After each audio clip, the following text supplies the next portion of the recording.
What's up, everybody? DeAngelo here, and this is going to be an update on the Amazon seller account. So it has now been officially 2 months. So today is the 60th day I've been in Amazon FBA. So as you guys can see, these are the results we've gotten. So the way I've gotten here is literally I just reinvest every single penny since day one, and just kept going back and buying more materials and more products, and literally every single penny has gone into the business, right? If you need to if you need to like take money out of your business, the only way I could recommend doing that is if you are buying things at a discount, or you would have had to pay, like where you got it at a discount and then you would just use the discounted money because you would have spent that anyway, and then like just kind of justify spending the money or whatnot. Again, that's up to you. I just 100% recommend just investing 100% and then just find something else to pay your bills and all that stuff or whatever. You never want to take money from your business when it's first starting out,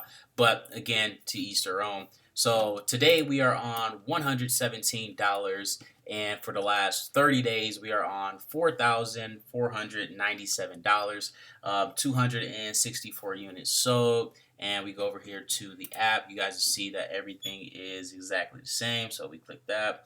All right. So you guys see $117, 4 units sold, and our balance is $2,187. Next pay period is April 9th. Customer feedback is 5 stars, right? So, yeah, that is pretty much it, guys, in a nutshell. Like, that's it.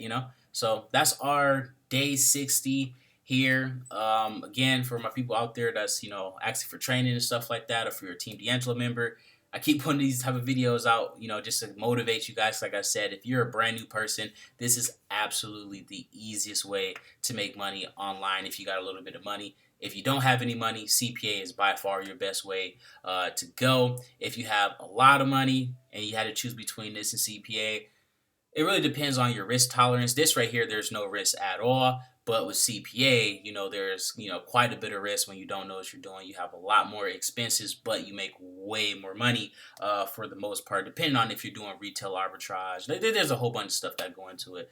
But yeah, guys, this is just a quick video here. Just wanted to give you guys that 2-month update. If you got any questions, so jump down below. If you guys want to see some more CPA, or you want to talk about something completely different, let me know in the comment section down below.